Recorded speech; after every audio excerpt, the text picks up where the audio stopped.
This episode is brought to you by Newman Center for the Performing Arts. Friday, April 12th, see Brooklyn-based dance ensemble Urban Bushwomen's groundbreaking work, Legacy, Lineage, and Liberation. Centering women and members of the African diaspora, Legacy, Lineage, and Liberation is an evening of dance that transcends genre, illuminates overlooked perspectives, and contributes to our national conversation around equity and justice. Get your tickets now at newmancenterpresents.com. That's newmancenterpresents.com.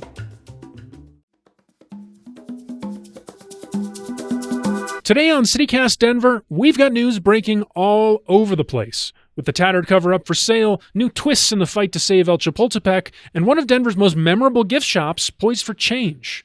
All that and Congresswoman Lauren Boebert got a big boost from Republican Party leaders last week, but will it be enough? I've got Westward editor Patty Calhoun on with me to sort through what matters and what doesn't.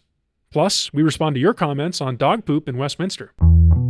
Today is Tuesday, April 2nd. I'm Paul Caroli, in for Bree Davies, and here's what Denver's talking about.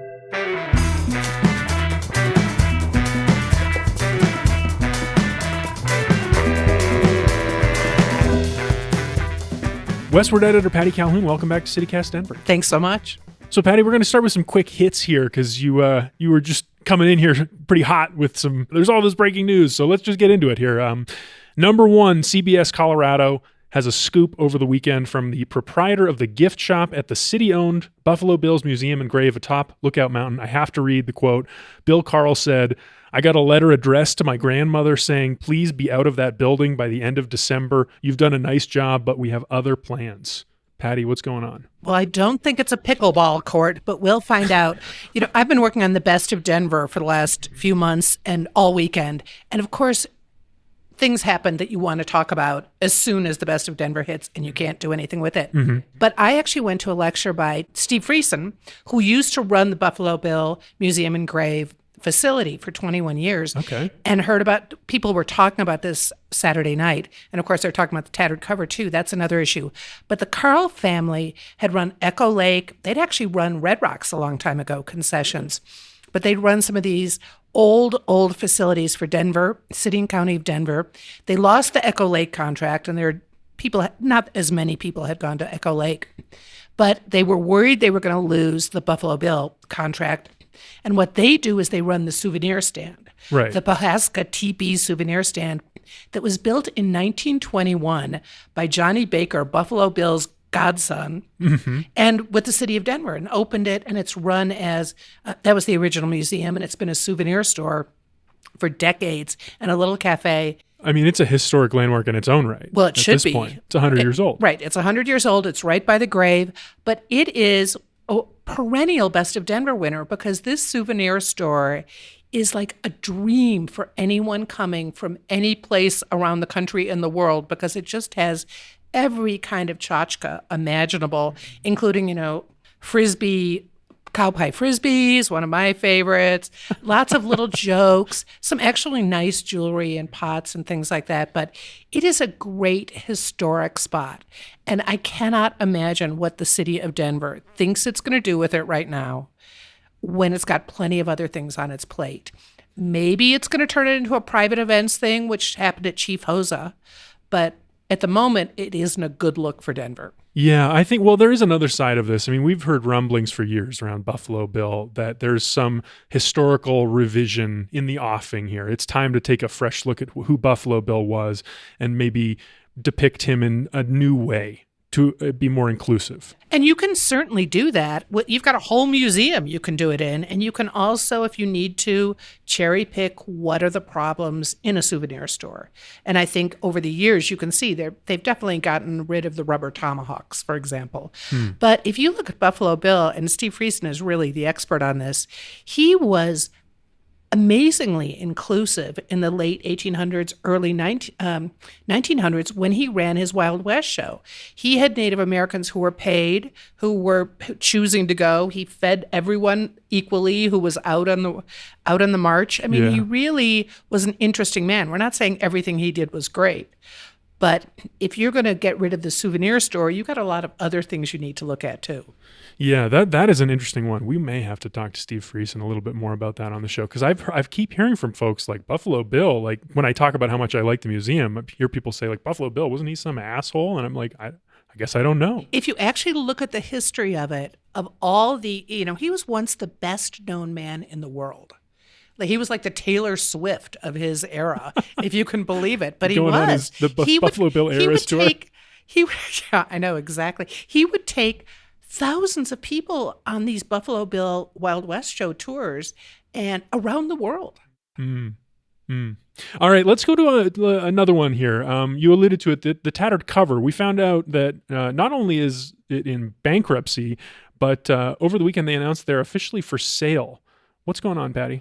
Well, what they first needed to do before they could even really think about a sale was clean up the books and get it into some semblance of order. The Steve Friesen event I went to was at Aspen Grove, which is a lovely little store. It's great that that wasn't one of the ones that was closed. Kwame Spearman, who had been one member of the group that bought it last time, has said he was interested in looking again, or he knows people who are looking. What they said when they did this filing is, we are now in a position to actually entertain offers if they're the right kind of offers. But presumably they're also in a position where they could keep running it. Interesting. So the question just becomes, is there someone who would step up, a national group? It wouldn't be independent anymore, but someone who could really run it to the level Joyce Mescus established 50 years ago. So we'll see, but it would be such a loss if it shut altogether. So you have to see what kind of compromises can be made.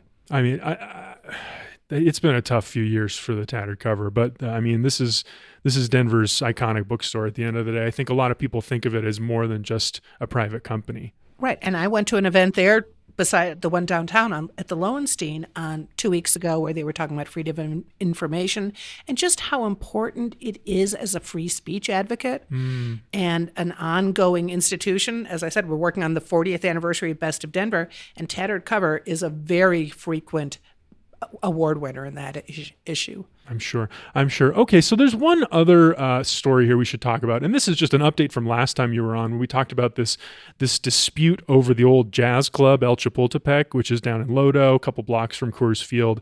It's a historic jazz club. Now the owners, the Monforts, say they want to tear it down, replace it with a new bar and patio. What's the latest you've heard, Patty? To give context, it hasn't been a jazz club since December 2020, and the family that ran it didn't want to run a jazz club anymore. They wanted to keep the name, but they didn't want the name running another jazz club in that building. So for 2 years ago, the Monforts bought it after the last leaseholder, Valente Corleone, had just ripped it apart structurally. So there's no question it's in far worse shape than it was 4 years ago.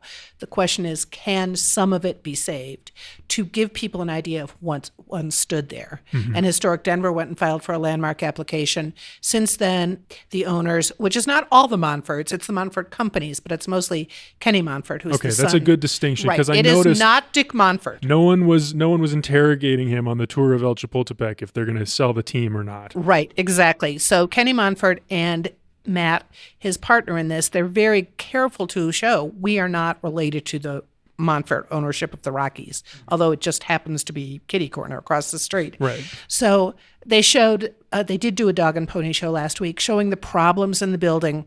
That building is not in great shape. We know that. The question is, can some of it be saved to give people an idea of what once stood there, what that area of town really once was like, which is the goal of a lot of historic preservation. Have you heard anything about a compromise? Are they still I think there's a compromise definitely in the works. Okay. There was a rally outside on Friday. A lot of people talking about how they want to save it. And remember, you can't save the jazz club. The jazz club isn't there anymore. Right. They have Jazz at Dazzle now. You can save some of the building that held the jazz club and was internationally famous. Not as internationally famous as Buffalo Bill, but still internationally famous. All right, Patty, let's take a quick break and come back and talk politics.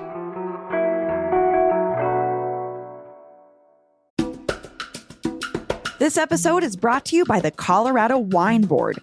Because the wine community here is surprisingly robust. I mean, think about Bigsby's Folly and Infinite Monkey Theorem here in Denver alone, and there are urban wineries all across the Front Range. Then there's the Western Slope, Paonia, Palisade. Hello, Palisade wine, are you kidding me? It didn't used to really be a thing, but from what I hear, it's very much a thing now. There are more than 165 wineries across Colorado to explore, and they produce all sorts of wine that reflect our unique culture and climate. So finding a label that you're going to love is easy, no matter where your adventure takes you. Discover it for yourself and support local winemakers at coloradowine.com. That's coloradowine.com. This episode is brought to you by ShipStation. If you run an e-commerce business, you know how much work it takes to produce something great while dealing with complicated shipping issues. That's why over 130,000 companies have turned to ShipStation, an innovative tool that allows you to focus less on shipping and more on building your brand. With ShipStation, you can manage orders, label printing, reporting, and customer service on one easy-to-use dashboard.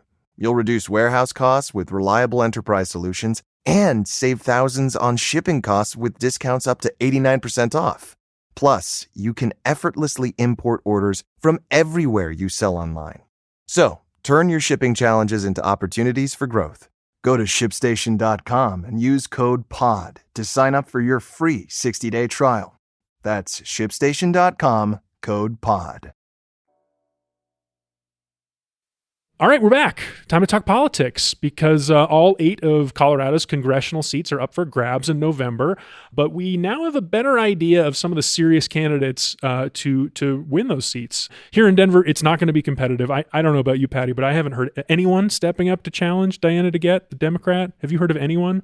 I haven't heard of it. That doesn't mean there isn't someone who isn't there, but when you talk about up for grabs, she has her hand, that's stuck to Diana DeGette's hands. We are not losing her until she decides she wants to retire. Yeah, I wonder about that. She's served in that seat since 1997. Well, you have to think Pat Schroeder, she's following in that tradition of a very long civic servant. But the question is, you can see how people want to move up, from city council, from the state legislature, and that's one direction they can't move it. Because she's still there.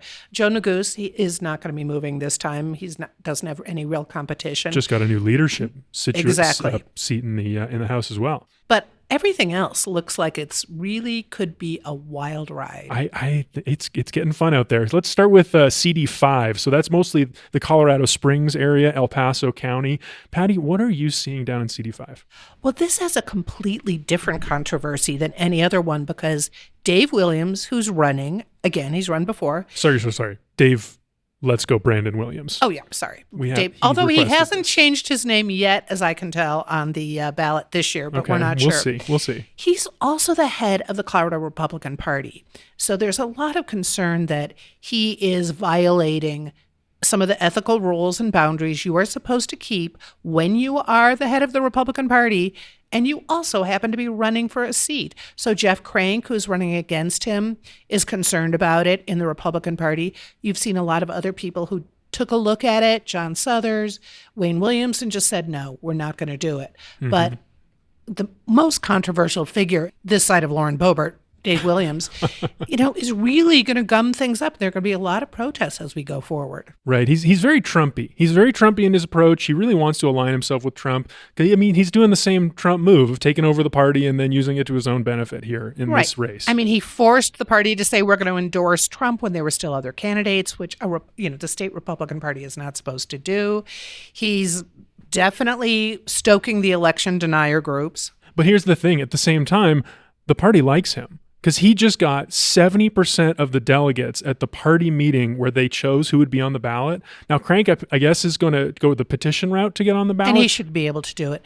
But the party, the little tiny part of the party who likes Dave Williams, most Republicans will say they don't. But I think they've thrown up their hands. They don't really know how to re-grab control of the Colorado Republican Party. That's the big question this year. There's this divide. There's the old school, the Phil Anschutz school, the more like mainstream, maybe we would say never Trumper Republicans. And then there's this new insurgent wing that is fully in control, it seems. Where you hear Dick Wadhams, the former Republican chair. You hear Ken Buck, the former Republican chair. These guys have been followed by Dave Williams, and I think they truly don't know quite what to do until he gets out. And then you can kind of see where the control could be. Right. Who is there going to be there to step up? Christy Burton Brown, the last head of the Colorado Republican Party, looks like the voice of reason in retrospect. And of course, Dave Williams is going after her for money and other things.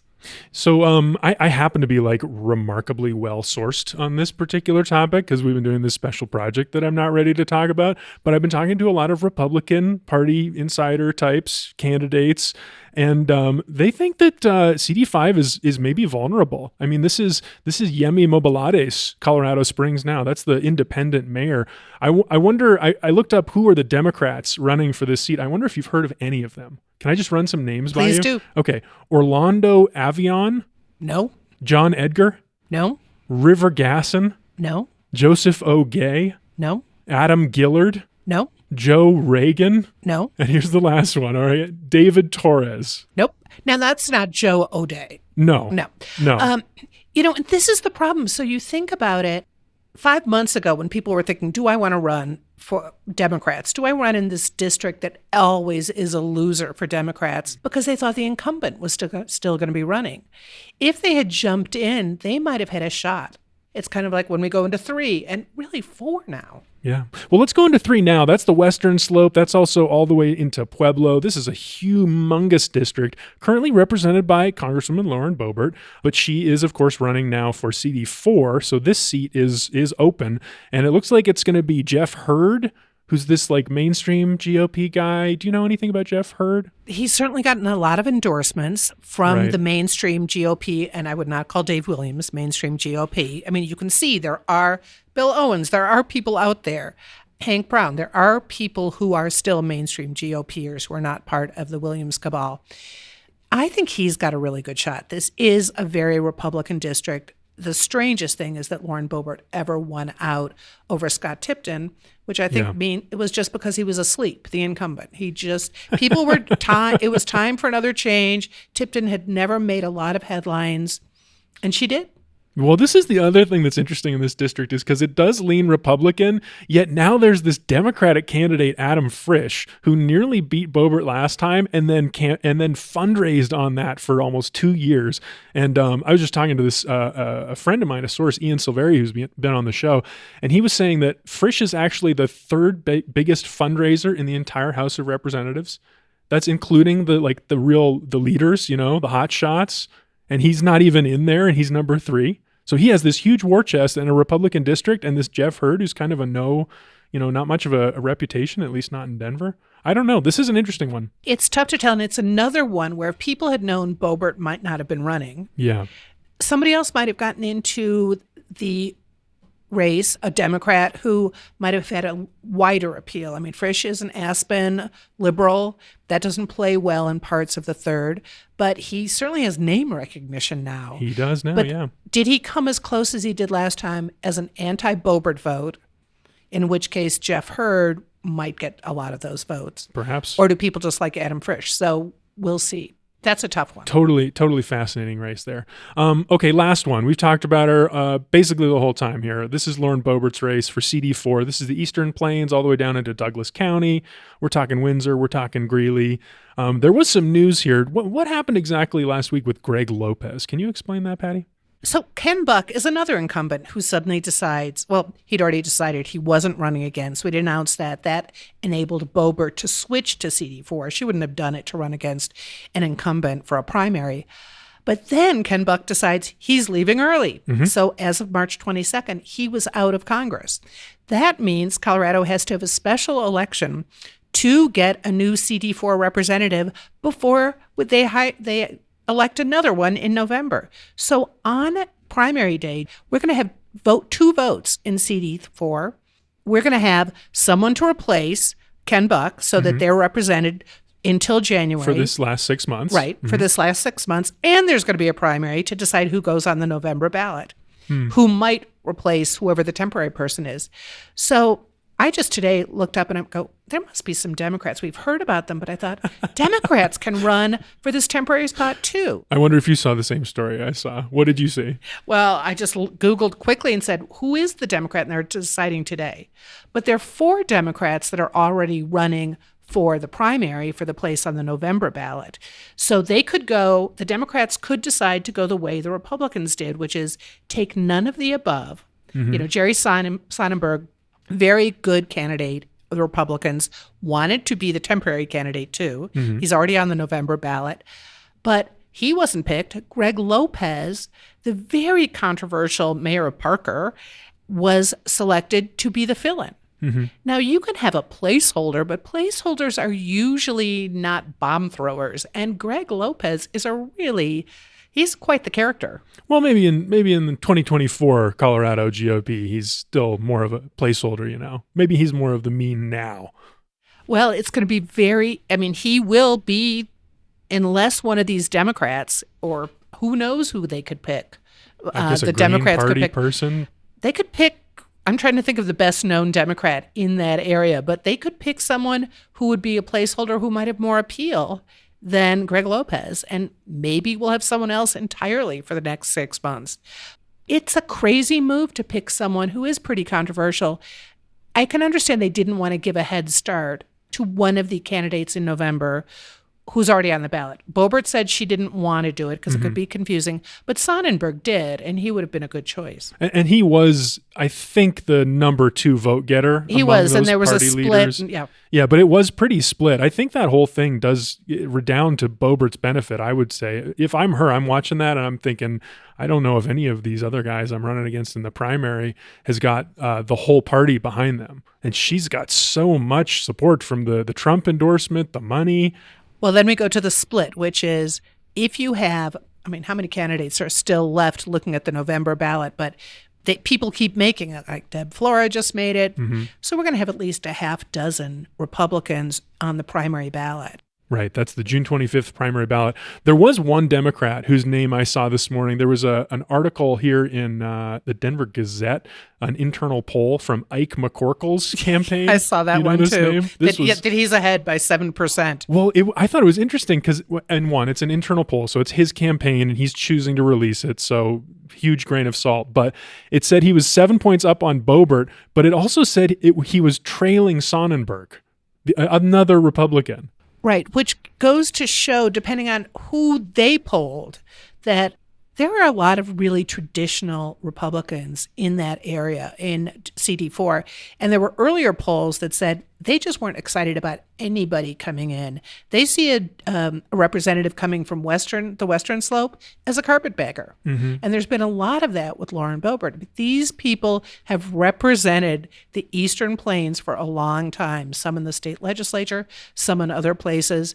And they don't appreciate it. And I think a lot of the residents of the area don't appreciate someone just coming in who's a headline grabber. Okay, just quick before we wrap up the segment here. If you were to put odds on Boebert winning this primary right now. I'll give her... No, I'm going to give her a 50%. Okay. It's a tricky one still because of the math, because she could just get 25% of the vote on the primary, but she could get it. Okay, one more break, and then we'll be back with listener comments and questions. All right, we're back. The best way to end every Tuesday show. We always love hearing from you, our brilliant and hilarious listeners, about the things you care about. So every Tuesday we share a comment or answer one of your questions that comes through on the CityCast Denver hotline.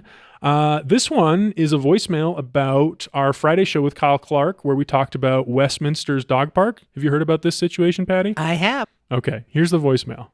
Hi, CityCast Denver. So I have a comment for your show on Friday about the dog poop in parks. Anonymously, we've all been there. We've all had a time you couldn't scoop. You didn't have a plastic bag. So I had an idea that tends to amuse and delight people, which is karma poops, meaning when you do have a bag and there's like 10 poops on the ground in between your dog and the trash can, just fill that bag up with more, and people around you will appreciate it, and you'll feel like you're actually getting something with your plastic bag, because sometimes the bag can take more. That's my comment. Thanks. Bye.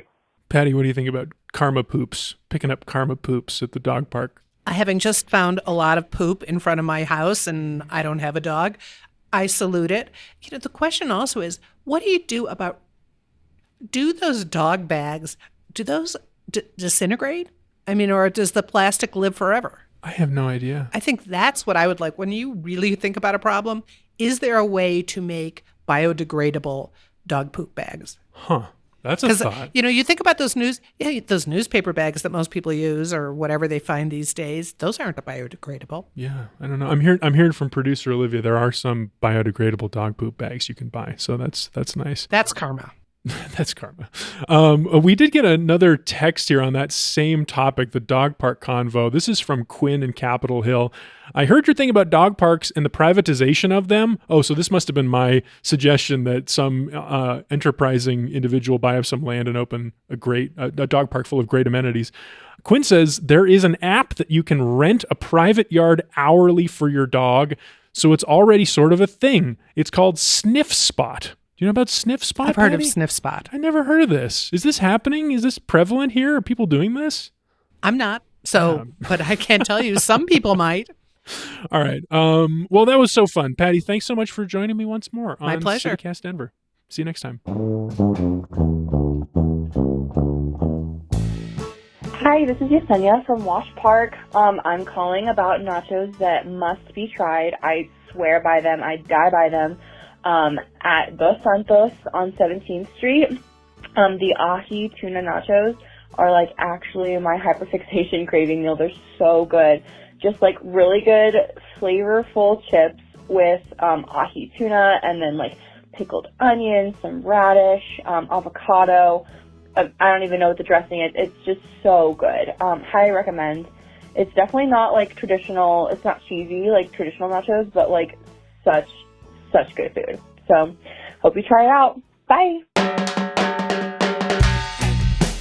That's all for today here on CityCast Denver. If you enjoyed the show, why not take a minute to tell Buffalo Bill cookbook author Steve Friesen about us? Rate the show wherever you get your podcasts and subscribe to our morning newsletter and learn more about us at denver.citycast.fm. We'll be back tomorrow morning with more news from around the city. See you then.